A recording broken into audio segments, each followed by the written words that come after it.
젊어서 로마서를 해서 로마서 설교집이 8권인가로 나와 있습니다. 그때 본 로마서와 지금 본 로마서는 다릅니다. 젊었을 때 본 싱싱함과 그 넘쳐남이 있었고, 나이 들어서 보는 깊이와 부요함이 있습니다. 그래서 하나님이 한 인간과 인생과 신앙을 어떻게 채워가시는지 그걸 함께 나누고 싶습니다. 1절에서 7절까지는 말하자면 인사인데, 여러분 조심스럽게 보시면 그 표현들에 이런 특징이 있는 걸 알게 됩니다. 다시 한번 제가 읽죠. 예수 그리스도의 종 바울은 사도로 부르심을 받아 하나님의 복음을 위하여 택정함을 입었으니, 이게 전부 수동태입니다. 그렇죠? 모든 것이 수동태고, 이 복음은 하나님이 선지자들을 통하여 그의 아들에 관하여 성경에 미리 약속하신 것이라 주도권이 하나님께 있다고 말합니다.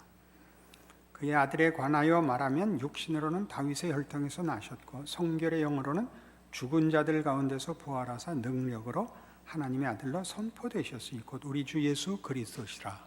죽음을 이기는 능력에 관한 이야기라, 이렇게 하는 겁니다. 행복하고 복받고 병났고 그거하고 상대가 안 되는 죽음을 이기는 능력에 관한 것이라. 그로 말미암아 우리가 은혜와 사도의 직분을 받아 그의 이름을 위해 모든 이방인 중에서 믿어 순종케 하나니 너희도 그들 중에서 예수 그리스도의 것으로 부르심을 받은 자니라. 모든 주권이 하나님께 돌려져 있습니다.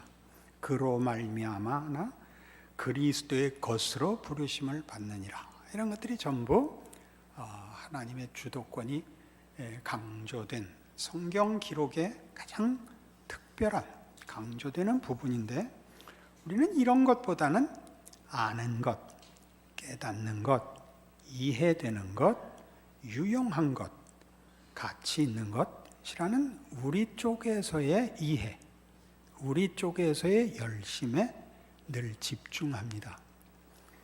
그러니까 기독교라는 것은 물론 하나님과의 만남입니다만, 그 하나님과의 만남은 다만 수직적으로 높으신 하나님과 낮은 인간이 만나는 수직적인 조우가 아니라 긴 세월에 걸친 하나님의 인도하심에 대한 확인이 되는 것입니다.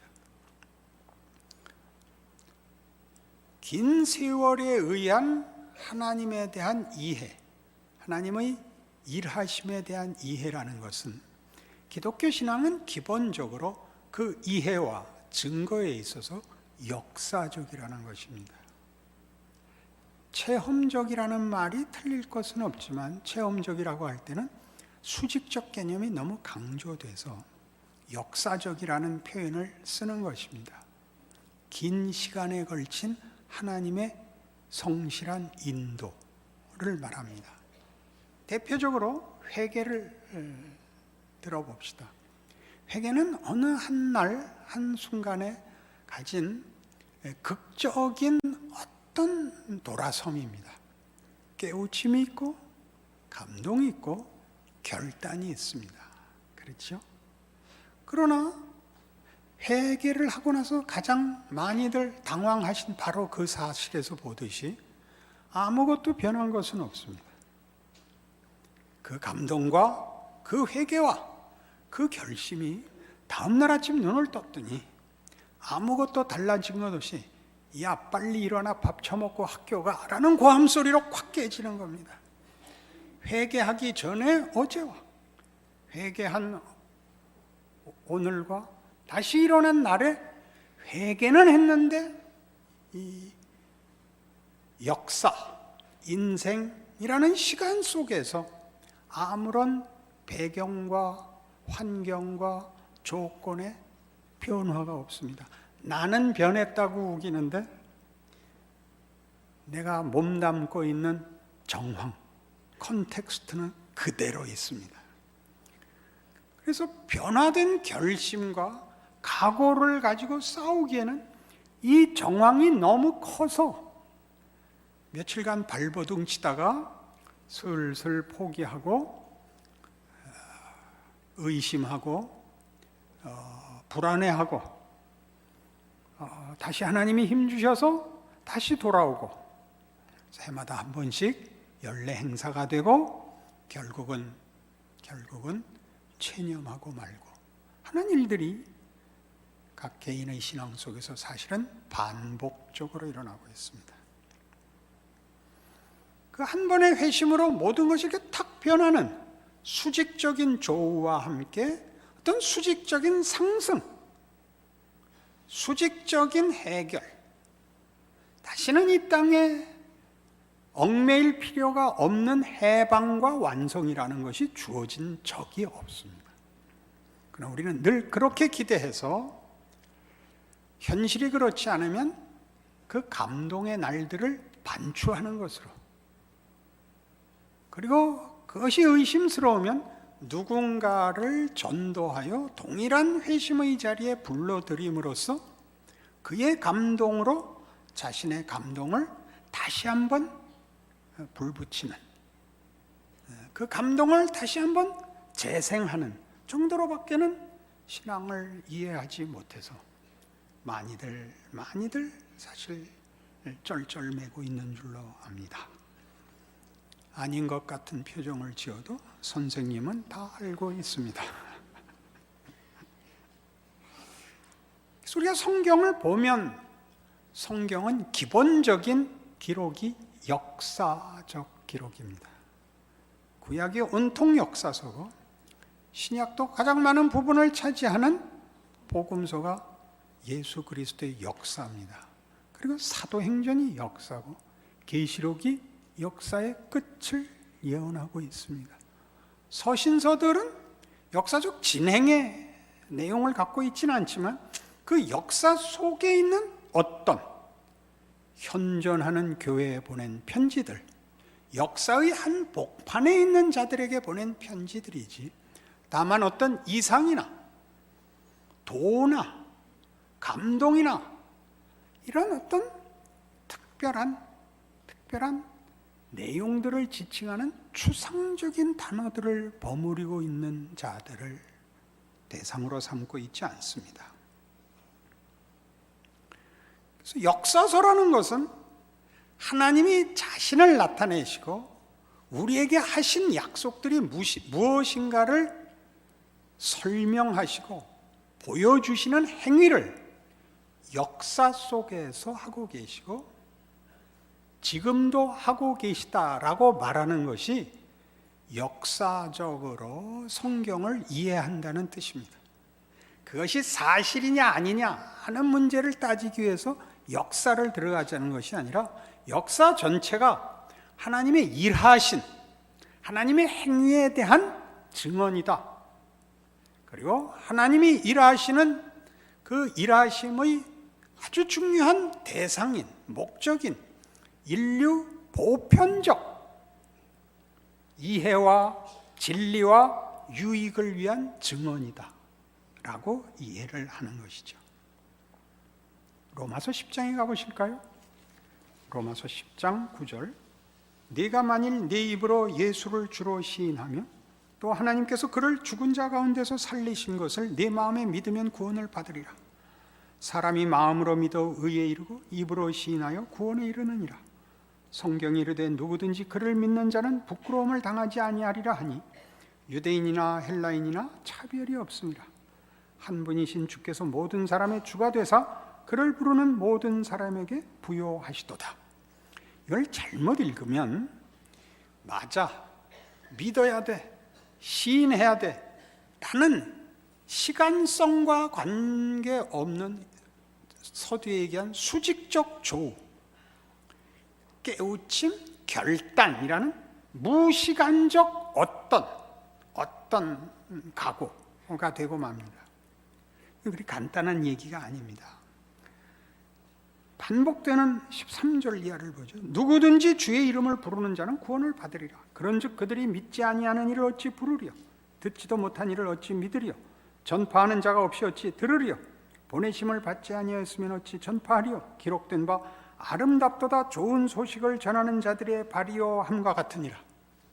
누가 전도자를, 누가 선포자를 보내서 듣고 믿을 수 있었다. 이렇게 됩니다.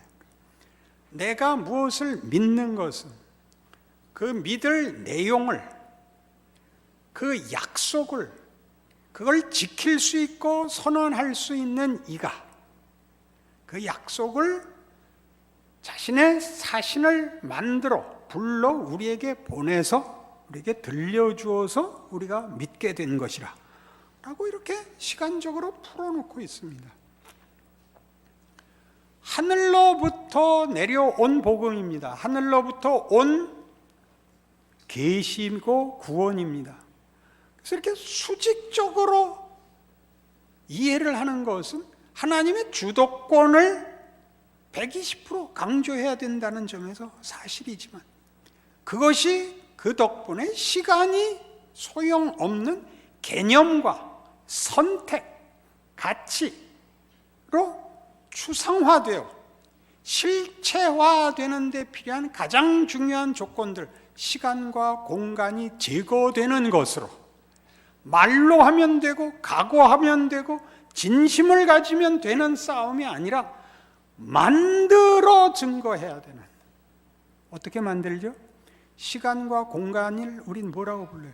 인생, 삶이라는 겁니다.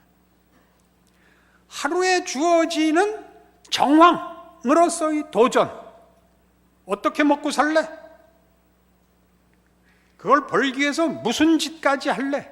이게 삶입니다. 그 삶 속에서 내가 믿고, 내가 알고, 내가 결정해야 되는 일들을 그 삶으로 구체화시킬 수 있느냐라고 묻습니다. 그러니까 하나님도 우리에게 당신을 나타내시는 것은 구체적으로, 구약에서는 늘 반복적으로 나는 너희 조상의 하나님이니 아브라함의 하나님, 이삭의 하나님, 야곱의 하나님 너희 여호와니라. 그러니까 아브라함의 생애를 지킨, 이삭의 생애를 지킨, 그의 전 생애를 그의 성실함으로 지켜 그가 약속을 허락하고 그의 믿음을 요구하고 그의 책임 있는 응답을 지켜내신 하나님으로서 자신을 소개하시지, 그냥 큰 소리를 내고 뭐 하나 이렇게 겁을 줘서 당신을 설명하고 있지 않습니다. 그 하나님은 아브라함의 하나님이며 이삭의 하나님이며 야곱의 하나님이며 가장 크게 예수 그리스도의 하나님이며 예수 그리스도 안에서 우리의 하나님이십니다. 지금 일하고 계십니다. 여러분들이 만족스러워하지 않는 모든 현실 속에 하나님이 여러분이 보는 정황, 지금의 조건, 지금의 환경, 지금의 실력, 지금의 경우 밖에 그걸 다 감싼 주인으로, 역사와 세계와 운명의 주인으로 그것을 시작하시고 하나님의 기쁘신 뜻으로 완성하겠다고 하신 약속을 지키시는 이로, 그걸 지키기 위하여 일하시는 이로 지금 우리 모두의 하나님이시다, 그런 얘기입니다. 아멘 한번 하실까요? 인생이 밥 한 끼 먹는 것, 한 번 웃는 게 전부가 아니라는 것쯤은 20살만 넘으면 압니다. 그렇죠? 그건 보다 긴 실력, 오늘 식으로 얘기하면 한 번이 아니라 긴 실력이어야 됩니다. 행복은 한 번의 황홀이 아니라 더 큰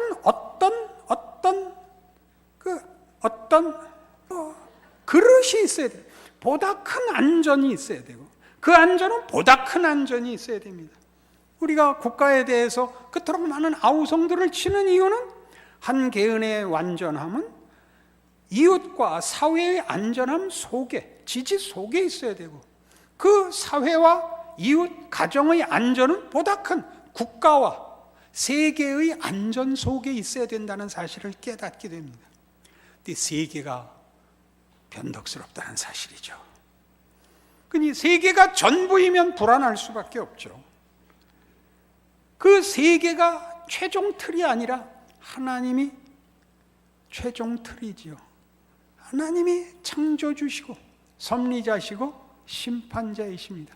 그는 선하시며 그의 기쁘신 뜻을 이루실 것입니다. 그게 성경이 하는 얘기입니다. 지금 이 보내심을 받지 아니하였으면 어찌 전파리요 기록된 바 아름답도다 좋은 소식을 전하는 자들의 발이요 함과 같으니라. 그리고 16절을 보세요. 그러나 그들이 다 복음을 순종하지 아니하였도다. 이사야가 이르되 주여 우리가 전한 것을 누가 믿었나이까 하였으니 그러므로 믿음은 들음에서 나며 들음은 그리스도의 말씀으로 말미암았느니라. 그러나 내가 말하노니 그들이 듣지 아니하였느냐? 그렇지 아니하니 그 소리가 온 땅에 퍼졌고 그 말씀이 땅끝까지 이르렀도다 하였느니라. 그러나 내가 말하노니 이스라엘이 알지 못하였느냐? 먼저 모세가 이르되 내가 백성 아닌 자로서 너희를 시기하게 하며 미련한 백성으로서 너희를 노엽게 하리라 하였고, 이사야는 매우 담대하여 내가 나를 찾지 않은 자들에게 찾은 바 되고 내게 묻지 아니한 자들에게 나타났노라 말하였고, 이스라엘에 대하여 이르되 순종하지 아니하고 거슬러 말하는 백성에게 내가 종일 내 손을 벌렸노라 하였노라. 종일이 역사입니다. 하나님이 온 인류를 향하여 손을 벌리고 계십니다. 성경의 기록은 전부 다 불순종하는 인류에 대한 하나님의 애타는 찾으심입니다. 불순종하는 인류에 대한 하나님의 찾아오심. 우리가 원하는 하나님, 우리가 만족하는 것을 찾기 위해 언제나 하나님을 외면하는, 이런 식으로 표현한 글이 있습니다. 그토록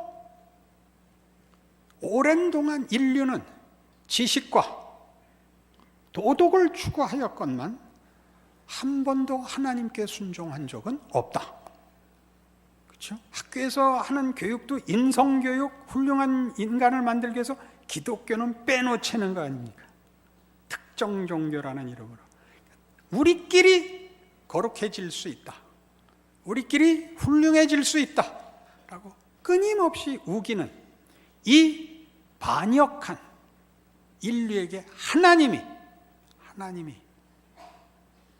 벌하지 않으시고 우리가 행한 대로 갚지 아니하시고 우리를 구원하고 사랑하시는 당신의 기쁘신 뜻을 기어코 이루고 계시다. 그게 역사입니다.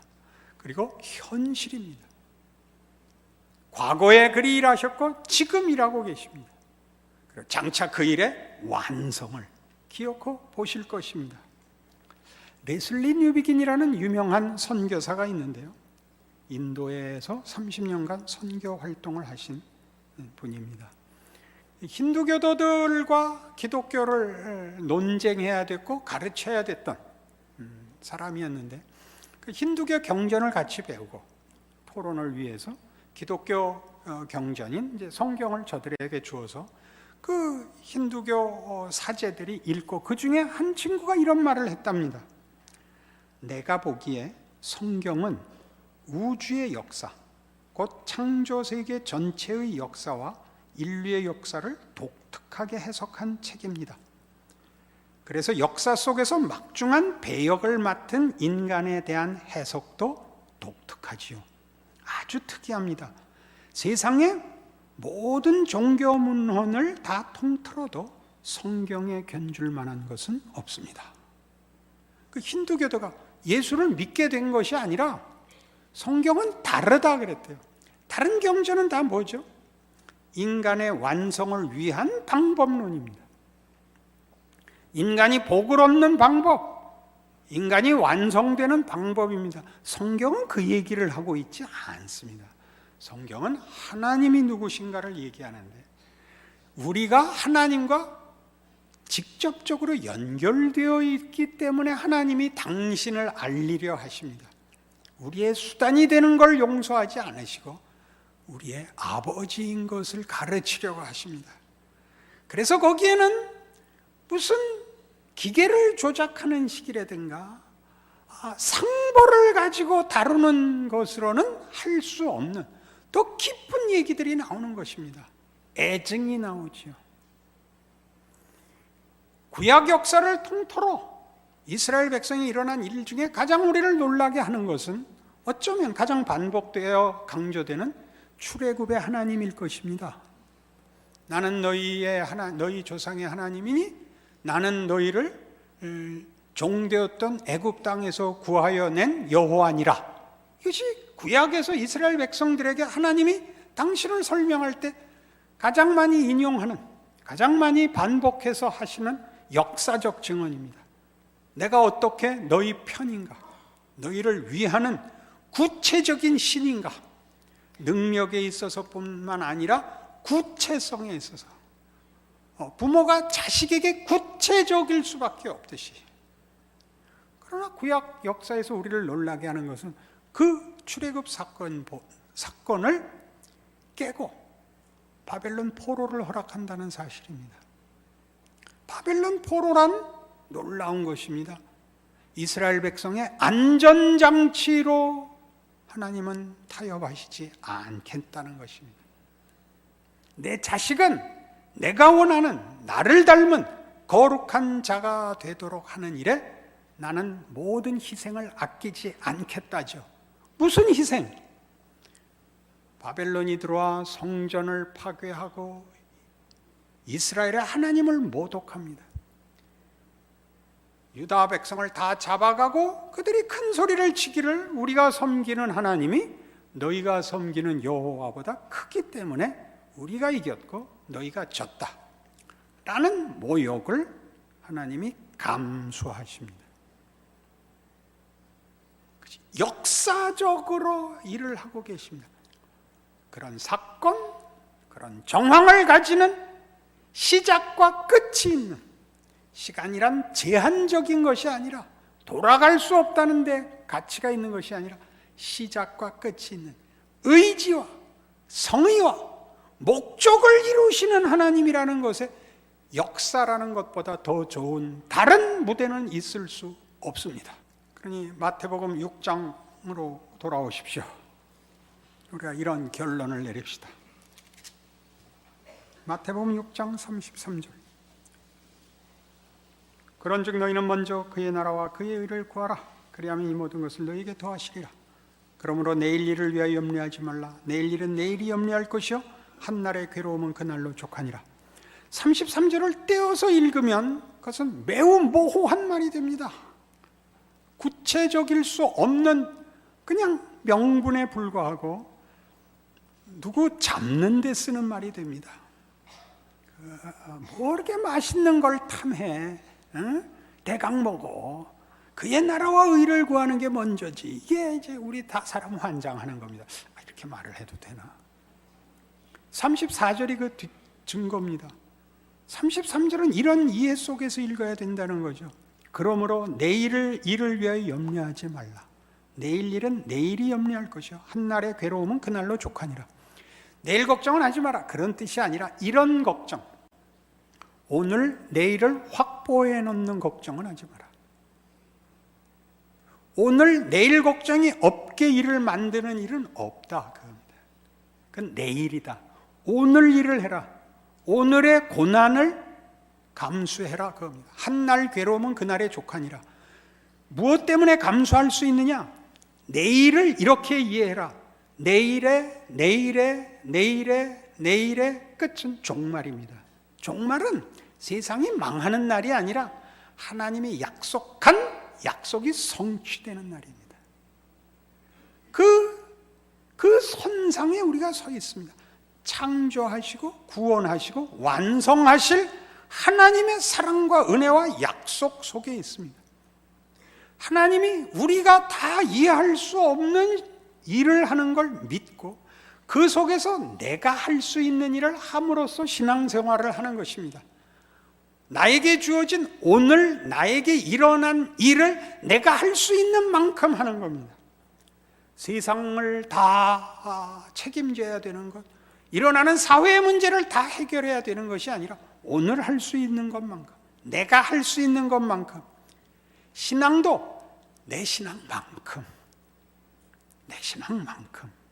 한 번에 두 걸음 뛰실 필요 없습니다. 그렇게 하루하루가 쌓여 사람이 크는 겁니다. 어떤 어떤 업적이 쌓여가는 것이 아니고 잘한 일이 조금 저축되는 것이 아니라 내가 크고 있습니다. 걱정하지 마십시오. 많은 것들이 큽니다. 로마서는 그렇게 시작합니다.